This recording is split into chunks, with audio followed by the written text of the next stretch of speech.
Olá, eu sou o Guilherme Alfi, Relações Públicas de formação e empreendedor de profissão. Um cara completamente apaixonado por redes de relacionamento e por isso eu criei este podcast. Está no ar mais um episódio do Investidor de Relacionamento by Inexperiência.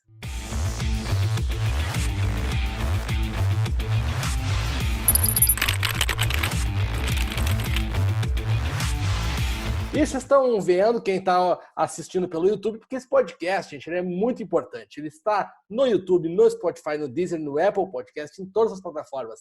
Mas o único lugar que ele está em vídeo é no YouTube. Então, caso você só esteja ouvindo ele, você pode assistir ele também. E eu peço que você vá até o YouTube para ver que eu estou com uma camisa, estou arrumado, porque eu não tenho nem roupa. Eu tive que pedir emprestado uma camisa para receber a minha convidada de hoje, diretamente da Europa, Daniela Scapin, minha amiga Dani, tudo bem? Tudo ótimo, Alf. É um enorme prazer estar tendo esse bate-papo com você. Que bom te ter aqui no nosso investidor de relacionamento para falar um pouquinho. Tô bem apresentado? Tô à altura para conversar contigo ou não? Você está sempre perfeito, imagina só. Não só para conversar comigo. A Dani é uma grande amiga brasileira que já está morando em Portugal há um tempo. A gente vai falar de Portugal também. Mas, Dani, eu conheço, não só conheço, como sou muito fã da tua história. Eu sempre gosto de aproximar os meus convidados de quem está ouvindo o podcast. Então, eu queria que você contasse um pouquinho de quem é a Dani, o que a Dani vem fazendo profissionalmente há tanto tempo, até a gente chegar aqui e conversar sobre os dias de hoje. Tá certo, Alf. Bem, a Dani é uma dentre tantas mulheres hoje que vive aquele sério dilema da mulher moderna, né, Alf? Que é o dilema de conseguir desempenhar com eficiência seus vários papéis, o seu papel de mãe, seu papel de esposa, de filha, de mulher e seu papel de profissional com uma carreira consolidada. Então, eu muito cedo, eu descobri a missão da minha vida. Eu queria impactar a vida das pessoas através da educação. Um sonho que eu herdei, uma paixão que eu herdei dos meus pais, que eram 2 educadores do nosso estado. E acabou que, muito cedo, eu e meu marido, eu sempre vou falar nós, porque foi um sonho que foi realizado a 2, nós construímos um projeto educacional que nos encheu de orgulho e que se tornou o maior projeto educacional do nosso estado. Qual que é o estado, para o pessoal saber? É o estado do Amapá, Amapá. Meu querido estado do Amapá, isso mesmo. E a gente desenvolveu um trabalho muito bonito que nos deu prêmios em nível estadual, regional e nacional pelo bom trabalho que foi desempenhado, que aliava a formação do aluno como um todo, não só a questão conteudista, mas a formação do aluno como ser humano, como empreendedor, como cidadão responsável do seu papel junto à sociedade onde ele está inserido. E o resultado ele sempre vem. Eu sempre digo que quando a gente trabalha com afinco, com paixão e faz aquilo que nos traz encantamento, o resultado ele é sempre positivo. E foi isso que aconteceu. Eu muito cedo eu fui a primeira mulher no meu estado a ganhar o prêmio de empresária do ano, porque a instituição cresceu, ficou com 15 cursos de graduação, mais de 10 cursos de pós-graduação. Só que chegou um momento que eu sempre conto, Alf, que os propósitos da vida da gente, eles mudam de acordo com as circunstâncias que a gente vive. Então, naquele primeiro momento em que eu e o Carlos éramos só nós 2, aquela motivação de estar trabalhando 12, 13, 14 horas por dia num projeto que nos enchia de orgulho, era Depois da chegada dos nossos filhos, todo esse encantamento começou a se transformar num sentimento de culpa, de ansiedade, por sabermos que nós não estávamos desempenhando com eficiência o nosso papel de pais dos nossos queridos filhos, né? Aquela sensação, poxa, eu estou ajudando a educar os filhos de outras pessoas e não tenho tempo de educar os meus. Sim. E aí a gente deu uma grande reviravolta na nossa vida, nós vendemos o nosso negócio, mudamos para Brasília num primeiro momento, para dar mais qualidade de vida para os nossos filhos também. E foi quando eu entrei na experiência, muito prazer, sou aí colega speaker, colega do Alf, de um grupo maravilhoso, né, de palestrantes que a gente tem aí na experiência. E depois decidimos ir para mais longe um pouquinho. Há 3 anos nós estamos morando em Portugal, também com esse propósito de vida, que foi o nosso propósito que nós elegemos para o momento, de conseguir oportunizar para os nossos filhos um leque amplo, né, profissional de vida, de expectativas, de oportunidades. E a gente está aqui em Portugal esses 3 anos. Que legal. Vou querer saber um pouquinho mais dessa vida de Portugal, mas eu queria voltar lá no começo, Dani, e te perguntar, porque assim, é muito difícil, né, a gente conhecer alguém que teve uma instituição de educação com tanto sucesso como você e tal. Não é toda hora que a gente encontra, porque eu sempre falo assim, quando as coisas são grandiosas, e eu acho que uma instituição de ensino é algo grandioso, não só pela sua função na educação, mas é algo, né? É um negócio grandioso, assim. Como vocês fizeram na prática para colocar em pé uma instituição, né, uma faculdade em pé? Deve ter sido um longo caminho. Foi um longo caminho, eu acho que aliado a uma vontade enorme de acertar, uma vontade enorme de fazer as coisas bem feitas, né? Nunca esperando o retorno financeiro, mas esperando a realização de fazer algo que nos enchesse de orgulho. Eu acho que isso é o ponto principal. E eu acho que é o que às vezes está faltando um pouquinho nas instituições de ensino que se tornaram apenas empresas. Eu acho que falta um pouco desse olhar mesmo educacional e de você fazer um trabalho que traga realização e cumpra o seu papel, que é de vital importância para a sociedade, né? Que é o papel da educação. Então, nós começamos por um caminho inverso. A maioria das instituições de ensino, elas começam com cursos em que exigem um número menor de laboratórios, que exigem um investimento menor. Nós não fizemos isto. Nós procuramos saber quais eram os cursos que o nosso estado era mais carente e, com base nisso, nós fomos abrindo o nosso leque de opções de cursos de graduação. E isso, no fim, foi o grande diferencial, foi o que tornou a maior instituição a ser a maior instituição do estado. Foi esse leque de cursos que não existiam, todos pioneiros praticamente, e com necessidade de trazer profissionais de fora, porque nós não tínhamos profissionais formados. Então, o nosso aluno acabou tendo acesso com várias culturas, porque ele tinha professor do Rio Grande do Sul, ele tinha professor do Rio de Janeiro, ele tinha professor de Brasília, de Belém do Pará. Então, ele teve acesso aí a oportunidade de ter experiências de vários lugares do Brasil. E nós formávamos um grupo assim muito jovem, de pessoas que às vezes estavam ingressando no mercado de trabalho, mas estavam ingressando sem vício nenhum e com muita vontade de acertar. Com brilho no olho. Eu acho que, te ouvindo falar, assim, Dani, te ouvindo falar, eu consigo perceber que você está falando de algo que eu considero muito importante nos negócios e em relacionamento. Isso também é muito fundamental, que é o tema desse podcast, que é alma. Eu consigo te ver falando da SEMA com alma, por mais que, né, seja uma empresa de educação e tal, e também vise seus lucros, está tudo bem, mas tinha uma alma verdadeira por trás, né? Sem dúvida. Eu acho que é o que está faltando, não só nas empresas educacionais, mas de forma geral. É as pessoas conseguirem atuar numa área em que elas realmente têm esse encantamento, em que elas façam aquilo com gosto, com prazer, e não apenas visando lucro ou visando uma oportunidade profissional. Eu acho que falta um pouco as pessoas descobrirem a sua missão de vida antes de elegerem que área irão atuar. Agora, deixa eu te perguntar uma coisa. Vocês tinham formação pedagógica ou educacional? De que áreas tu e o Carlos vieram? Olha, a gente tinha experiência da minha parte. Meus pais são 2 educadores, então eu cresci num ambiente educacional. Eu, com 11 anos, eu já era ajudante de professora. Com 14 anos, eu tinha o meu salário lá, meu pai me pagava o meu salário para eu ajudar a corrigir caderno, levar as crianças para lavarem as mãos. Então, eu cresci nesse ambiente.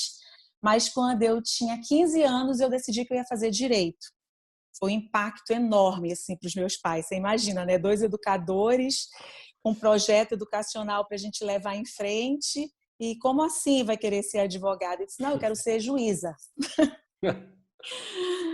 E aí eu resolvi fazer o curso de Direito, mas a minha mãe, eu lembro como se fosse hoje, ela no dia da minha formatura, ela disse assim: muito cedo você vai descobrir que você nasceu para a educação. E a mãe da gente não erra nunca, né? Mãe é mãe, né? Mãe é Já mãe. viste mãe errar? Não Não, erra, né? mãe é mãe. É. E aí, o Carlos, ele é formado em filosofia e também em direito. Foi por causa do curso de direito que a gente acabou se conhecendo, porque nós acabamos trabalhando no mesmo escritório de advocacia.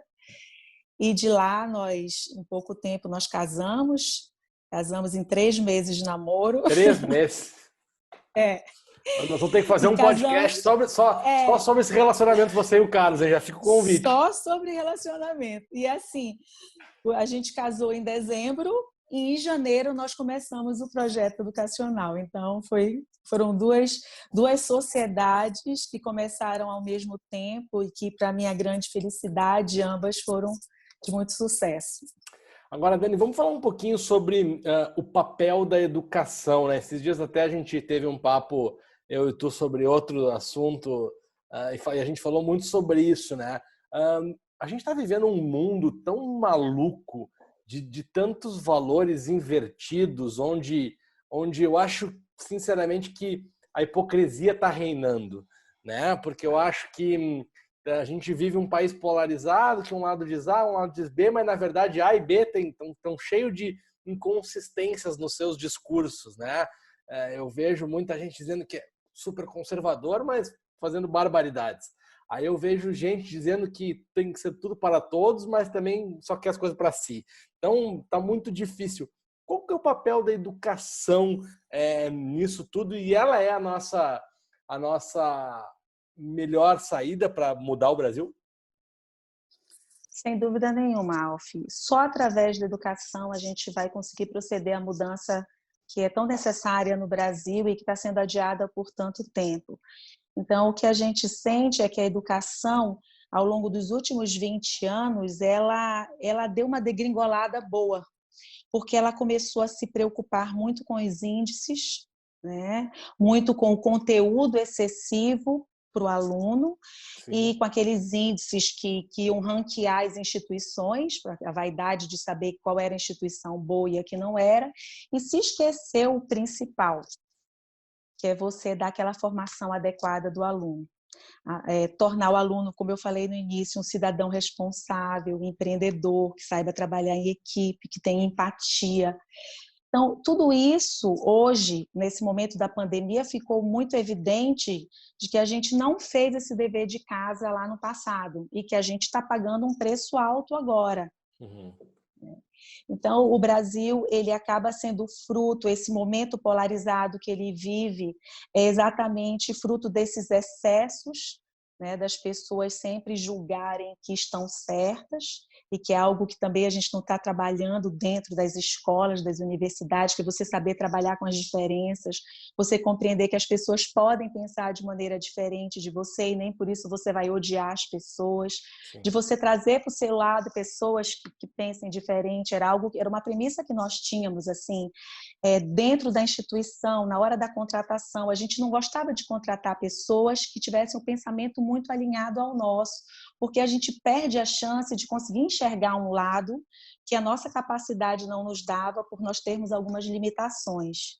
Então, eu acho que falta isso, sabe, Alf? Eu acho que falta a gente parar, começar a separar, ver o que é a espinha dorsal da educação. Isso aqui deve ser dado em sala de aula pelo professor.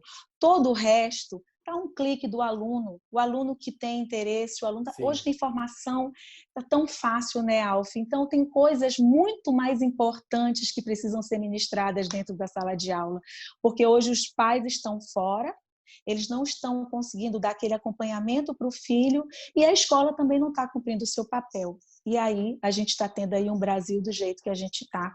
E eu falo isso com muita tristeza. De quem que é a responsabilidade de educar um filho? Da escola ou é dos pais? Eu acho que é de ambos. Eu acho que é de ambos. Eu acho que é só a união, pais e escola, é que vai tornar o aluno com a formação realmente adequada como deveria ser. Os pais passaram tanto tempo, né, sem querer entrar na escola, se afastando da escola. Agora, com a pandemia, uma educadora de Londrina falou isso, eu achei super interessante. Ela disse assim, os pais se negaram a entrar na escola, agora com a pandemia a escola foi obrigada a entrar dentro dos lares, né? Foi o Sim. que aconteceu. Talvez seja mais. A pergunta ela é capciosa propositadamente, né? Porque talvez seja mais. Não precisa ser ou, né? A gente precisa trocar o ou pelo e, né? Se a gente trocar o ou pelo e, talvez fique um pouco mais fácil. Agora, Dani, você e o Carlos tinham lá a instituição muito bem, fazendo muito sucesso, né? Uma vida de muito trabalho, mas também uma vida numa zona de conforto, mas ainda com muito para crescer. Decidiram largar tudo.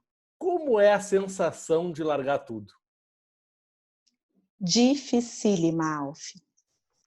Alf, para você ter uma ideia, depois que nós vendemos o negócio, eu perdi 10 quilos, entrei numa depressão, que você não imagina. A minha mãe chegou com o Carlos e disse assim, tira a Daniele daqui, porque senão ela não vai aguentar. Porque foi um impacto tão grande na minha vida. E engraçado que eu e Carlos, o nosso time é bem diferente, né? Sim. Eu fui para o fundo do poço no primeiro momento e eu me questionava, eu dizia assim, gente, como é que pode o Carlos não sentir? Porque a sensação que eu tinha era de que ele não tinha se importado com a venda da instituição. Sim. Ele sempre muito frio. Eu dizia, tu não pensas? Ele dizia, não, eu não penso. E eu, assim, sem poder abrir os documentos, sem olhar fotos, sem olhar nada que me lembrasse. Entre aspas, um luto. Sim, um luto. E, assim, depois de 2, 3 anos, eu senti que eu me recuperei, eu cheguei à conclusão de que a nossa decisão foi uma decisão acertada. E aí, depois de um tempo, o Carlos foi para o fundo do poço. E talvez tenha sido bom os dois não terem ido no mesmo momento, porque um pôde dar o apoio necessário ao outro. Sim. Né? Mas foi muito difícil, Alf. Foi aquilo que eu te falei bem no início. Tem pessoas que passam uma vida inteira sem descobrir o seu propósito, sem descobrir a sua missão. Aí, de repente, você descobre a sua missão e larga tudo. E joga tudo pro ar, assim, no auge. Mas deixa eu pegar um ponto disso aí que eu acho que eu tenho, espero não estar cruzando uma linha, acho que eu tenho intimidade contigo para te perguntar isso. Vocês também ficaram numa situação confortável. Foi um jogar tudo pro alto numa situação confortável, né? Sim. E aí eu acho que às vezes essa é uma curiosidade, porque a gente só acha que fica mal de cabeça quando está numa fase muito ruim, né, financeiramente ou desestruturado. E vocês não tinham esse caso. Vocês recém tinham vendido uma empresa, estavam super bem estruturados e mesmo assim foi difícil. É dificílimo. Olha, Alf, você saber o momento de parar e de entregar o leme do barco para outro exige muito autoconhecimento e muita sabedoria. Eu sempre digo isso, da mesma forma que você não pode estar ali, né, já com uma certa idade, já, né, podendo estar curtindo a vida, os netos, você está ali dia a dia só sabendo trabalhar da mesma forma, que isso é muito ruim, porque também você perde o time, né, no próprio negócio você não consegue mais acompanhar as mudanças necessárias, da mesma forma que isso é ruim. Eu acredito que você parar muito cedo também é muito ruim. Sim. Porque num primeiro momento você julga que está tudo bem, porque você corre atrás de fazer tudo aquilo que você não podia fazer, você começa a realizar tudo aquilo que você não realizava durante um período. Depois, o ócio, essa falta de orgulho de você mesmo, de você olhar e dizer assim, poxa, eu estou fazendo isso, eu estou conquistando aquilo. E a parte financeira, ela não significa nada perto do teu intuito de poder realizar algo que te dê orgulho e que te encha de prazer. A felicidade é feita de conquistas, né, Alf? Não é à toa que a gente tem em países tão desenvolvidos um alto índice de pessoas com depressão, pessoas que têm as coisas de maneira fácil e que não conseguem ser felizes.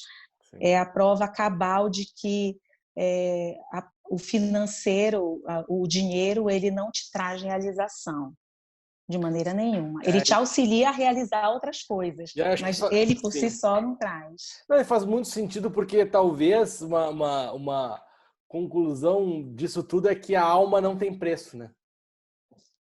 Não tem preço. Não tem preço. Hoje eu olho para trás assim, Alf, e eu digo assim, já falei isso para o Carlos várias vezes, eu falei como nós fomos vaidosos na época da venda da faculdade. Aí ele disse, mas vaidosos? Por quê? Eu disse, porque bastava que a gente tivesse cercado de pessoas competentes, de pessoas para nos auxiliarem, de pessoas que pudessem dar tranquilidade para que a gente conseguisse estar na nossa casa com os nossos filhos, conseguisse ter momentos de lazer e não viver 13, 14 horas dentro do trabalho. Bastava que a gente estivesse cercado de pessoas competentes, mas a gente tem essa vaidade, Alf. O ser humano é vaidoso, a gente acha que faz melhor do que todo mundo, que a gente é insubstituível, que ninguém vai conseguir fazer o que a gente faz, aí esse é o nosso equívoco. Que legal ouvir isso de ti, porque a gente já conversou sobre a tua história tantas vezes, né, sem podcast, eu conheço ela muito bem, e eu nunca tinha pensado por esse lado. Será que não tinha um jeito Das duas. das duas De ser coisas, aliado né? às duas coisas. É De verdade, não ter que optar. é verdade. Hoje eu vejo isso tão claramente, eu digo, gente, como é que eu não enxerguei isso? Mas Porque para mim é muito claro hoje. depois também fica mais fácil enxergar, né? É, eu digo que a vida da gente é um turbilhão. Então, quando a gente está no turbilhão, a gente está dando voltas, né? Aí a gente não consegue enxergar todas as esferas, porque a gente está correndo. A gente só tem chance de olhar quando a gente sai do turbilhão e olha de cima. De cima. Aí a gente consegue enxergar de maneira muito clara onde a gente errou, o que a gente podia ter feito de melhor, né? E às vezes as oportunidades passam e quando você consegue enxergar, não há tempo hábil mais. Mas as coisas também acontecem eu não sei se é no tempo de Deus, no tempo da vida. Eu acho também que talvez a gente tem que passar por algumas coisas, né? Senão, se a gente soubesse tudo da vida também ia ser tão lógico, né? Talvez, acho que a gente é quem a Ia ser gente é. chato. A gente é quem a gente é passando por esses momentos. Não precisa tantos momentos ruins como esse ano, né? Podia não ter assim, mas acaba tendo. Dani, me fala uma coisa. Portugal, aí vocês resolveram ir para aí, depois, quando vocês foram, acho que vocês já estavam mais bem resolvidos, né? Já tinham amadurecido melhor esse luto ou ainda não? Ainda tinha uns resquícios aí? Olha, Alf, esse luto é algo que a gente, como eu te falei, a cada dia a gente vai amadurecendo. Quando a gente se pega, a gente está lembrando de momentos super felizes e de realizações, dá aquela saudade gigante. Sim. É como perder alguém mesmo. É como perder alguém que você pode o tempo ameniza, mas a saudade fica sempre. É dessa forma que eu sinto Sim. em relação a SEAMA. Agora, Portugal foi engraçado, que foi uma decisão meio rápida demais que nós tomamos também. Porque quando nós vendemos o negócio lá atrás, o Carlos já queria que a gente estivesse vindo morar para a Europa. E eu falei, não, Carlos, calma, tenho os meus pais, eu sou assim muito apegada com a família. Vamos fazer assim, vamos para Brasília, que eu já tenho uma irmã que mora lá, e Brasília tem uma qualidade de vida muito boa, e depois, lá na frente, a gente decide. E assim nós fizemos. E Brasília foi uma maravilha, eu amo Brasília de paixão, para mim é a minha segunda terra, sinto muita saudade de voltar para lá, fiz amigos maravilhosos em Brasília, fomos super bem recebidos, e em Brasília o Fabrício gerou a oportunidade de eu entrar como speaker da experiência, que para mim é uma oportunidade que eu valorizo muito. E aí o Carlos começou a encucar com Portugal desde a vinda do irmão dele para cá, que fez altos elogios a Portugal. E na época eu dizia, calma, calma, deixa passar os 15 anos da Carlinha, depois a gente vê. E a gente veio para passear, passar aqui 15 dias. Eu, Carlos, o Danielzinho, que estava pequenininho, veio, a Carlinha estava estudando, não pôde vir, e os meus pais. E nós viemos ver uma casa, ver casas, escola, mas algo assim. A gente pensava em vir 3 anos depois, quando a Carlinha fosse fazer a universidade. Sim. Começar a olhar, mas assim, não é para amanhã. Vamos conhecer. E aí nós vimos uma casa que nós gostamos muito e o consultor disse, olha, aqui em Portugal é assim, se vocês gostarem da casa, vocês têm que fazer uma proposta. E senão eles vão continuar colocando a casa à venda, então tem que fazer uma proposta. Aí o Carlos fez uma proposta assim bem absurda, sabe, Al? Eles não vão aceitar, claro que não, com valor muito abaixo do valor que a casa estava sendo anunciada. E para nossa surpresa eles aceitaram. E disseram, vocês têm que estar aqui em 3 meses. Alf, a gente passou a noite inteira sem dormir, né? Eu disse, Carlos, a Carlinha vai me matar. Imagina, a Carlinha adolescente, 15 anos, Sim, super cheio de amiga na integrada em Brasília, escola. cheia. Minha casa vivia cheia dos amigos dela. Eu disse, a Carlinha vai me matar de novo. Já foi um caos tirar de Macapá, agora vai ser um caos tirar de Brasília de novo. E a gente voltou para o Brasil com esse dever de casa, de fazer tudo em 3 meses, providenciar a documentação, tudo, para vir para cá 3 meses depois. E a gente disse para a Carlinha, olha, filha, a gente vai passar um ano. Vai ser um ano sabático. Se nós nos adaptarmos, nós ficamos. Se nós não nos adaptarmos, nós voltamos. Perfeito. E aí, nós estamos aqui já há 3 anos. E se você me perguntar se nós temos certeza de que nós vamos ficar, eu te digo que ainda não. Porque aqui tem coisas maravilhosas, mas tem coisas que a gente encontra no Brasil que tem um valor imensurável. Sim. Falando agora dessa nova vida, nesse novo normal, ou nesse novo normal não, né? No que a gente está vivendo, como vocês passaram, ou como vocês estão passando pelo corona aí? A gente está gravando esse podcast, gente, como vocês podem ouvir ele atemporalmente, né? Em julho de 2020, onde no Brasil a situação continua muito crítica, e Portugal parece que melhorou bastante, né? Na verdade, Alf, num primeiro momento, Portugal foi até referência, né? Porque Sim, naquele momento em que a Itália e a Espanha tinham se tornado um caos, Portugal estava bem. sim, E, inclusive, teve uma reportagem até no Brasil já elogiando Portugal e tal, porque Portugal tomou iniciativas muito precoces, fechou as fronteiras e Portugal também é na natureza do povo. O povo português é muito responsável, muito metódico, é muito diferente do italiano e do espanhol. O italiano e o espanhol são mais festeiros, gostam mais de estar em bares, em festas. O português não, ele é super caseiro, super tranquilo. Então, a gente acreditava que por isso aqui as coisas tinham sido mais tranquilas. Só que depois, aí no primeiro momento, nós tivemos um número mais alto no norte do país, e agora, de 1 mês e meio para cá, aqui é o nosso distrito de Lisboa, acabou ficando meio complicado também. Mas já esteve pior. Há 15 dias atrás, nós estávamos tendo mais ou menos 500 casos de infecções diárias e agora já voltou a baixar para 200 casos. Mas a gente precisa ver que a gente está falando de um país que não tem 11 milhões de habitantes, né? sim. Então, é um número alto para cá. Agora, o número de óbitos é um número baixo. É um número baixo, a saúde é muito boa, os recursos, né? Então, é bem mais tranquilo do que a gente está vendo aí no Brasil. O que você acha que vai acontecer com uma pergunta bem genérica, tá? Ela é bem ampla, assim, na vida pessoal, profissional. O que você acha que vai acontecer? Você acha que o mundo vai mudar mesmo depois que chegar a vacina? Ou você acha que vai chegar a vacina e aí volta tudo como era antes? Olha, Alf, eu te confesso que num primeiro momento, quando eu vi uma sensibilização muito grande da sociedade como um todo com o que estava acontecendo, eu achei que as mudanças elas seriam mais incisivas, mais fortes, assim.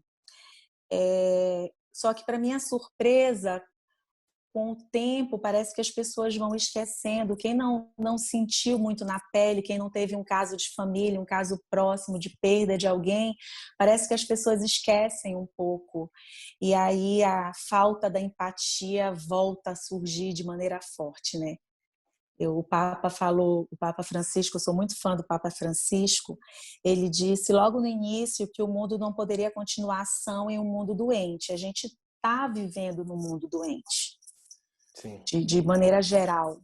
Um mundo em que as pessoas pararam de se sensibilizar com a dor do outro, que as pessoas passam, vem alguém morrendo, sendo assaltado, e as pessoas, para não se incomodarem, não terem qualquer tipo de problema, viram o rosto e fingem que não vem. E isso não pode mais continuar, né, Alf? Eu acho que as pessoas precisam se unir mais em prol de um mundo melhor, fazer mais alguma coisa, não esperar só, né, iniciativas governamentais. Eu acho que as pessoas mesmo podem começar a se unir e fazer um pouco mais do que estão fazendo, em vários aspectos, a começar pelo consumismo exagerado, né? As pessoas podem começar a compartilhar mais o que têm. Então, são várias coisas que eu acho que precisam ser feitas e que não podem ser esquecidas. Para toda dor precisa vir uma lição, porque senão toda dor foi em vão, né? E a gente não pode permitir que esse momento de pandemia tenha sido em vão. Você sabe que eu acho que essa é uma das coisas que está acontecendo no Brasil, Dani. Eu sinto que a gente está morrendo 1.000 pessoas todo dia, a gente normalizou isso.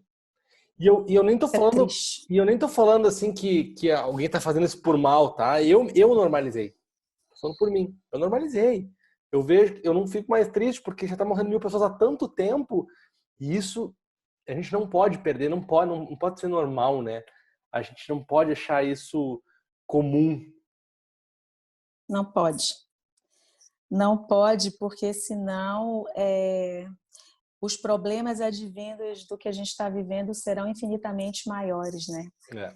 E a gente precisa ter esse cuidado. A gente fala de maneira natural. Um dia desse eu me peguei falando com a minha mãe no telefone, eu disse, não, agora está tranquilo, só estão morrendo 10 pessoas por dia.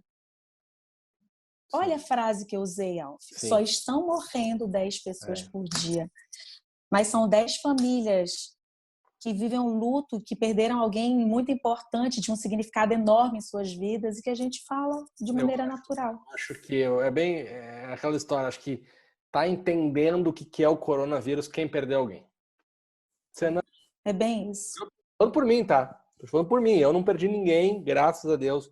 Ninguém, assim, do círculo próximo a mim não foram infectados, graças a Deus e tal. E aos cuidados que a gente tem tomado. Mas por isso eu acho que a gente não compreende. Mas, enfim.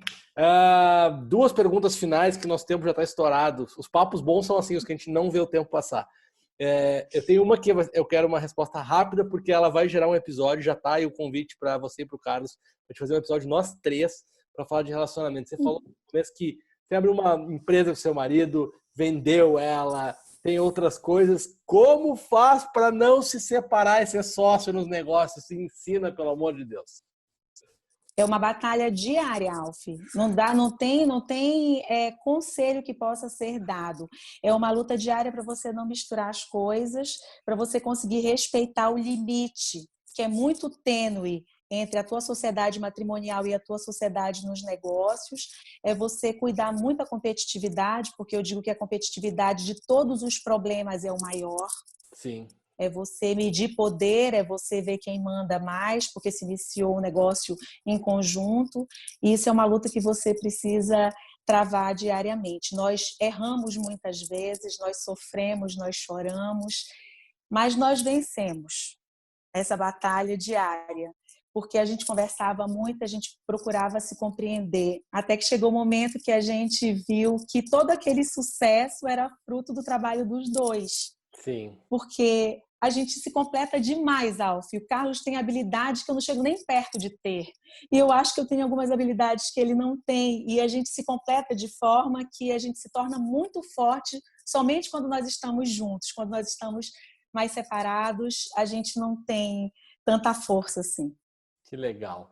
Dani, para encerrar, a gente falou muito de propósito, né? E eu consigo ver é muito claro no teu olhar, nas tuas palavras, quando você fala do propósito lá atrás da Se Ama. Mas qual que é o propósito da Dani, da Daniele, hoje? O propósito da Daniele hoje é definitivamente conseguir equilibrar a balança da sua vida. Porque a Daniele teve uma balança totalmente desequilibrada na época da Se Ama, pesando só para o trabalho, e está há vários anos com uma balança desequilibrada só para o lado da família, e precisa dar uma reviravolta, ter novas oportunidades, novos horizontes e conseguir ter uma vida mais completa, com plenitude, e para isso o equilíbrio é fundamental. Que maravilha. Dani, obrigado pelo papo, obrigado pelo teu tempo. Já estava horas para te fazer esse convite, obrigado por ter aceitado esse convite. Já está convidada para fazer mais um episódio de Madei com o Carlos, que a gente vai falar de relacionamento matrimonial, mas eu adorei o nosso papo de hoje. Eu que te agradeço a oportunidade de contar um pouquinho da minha história, compartilhar aí com as pessoas que te ouvem, que te assistem, né, um pouquinho do que a gente tem para contribuir, e vai ser ótimo. E já te adianto que esse papo com o Carlos vai ter muita roupa suja sendo lavada, mas eu te garanto que as pessoas vão se enxergar na gente, porque eu acho que todo casal que trabalha junto passa por isso. Muito bom. Dani, qual que é o teu Instagram para a galera que quiser te seguir, acompanhar os seus conteúdos, o que você está fazendo em Portugal? Deixa o teu Instagram para a galera aí. @Dani Scapim. Dani Scapim. Então tá, Dani, um beijo. Gente, quinta que vem a gente está de volta com mais um episódio do Investidor de Conteúdo by Experiência, segunda temporada. Valeu! Tchau, tchau. Obrigada.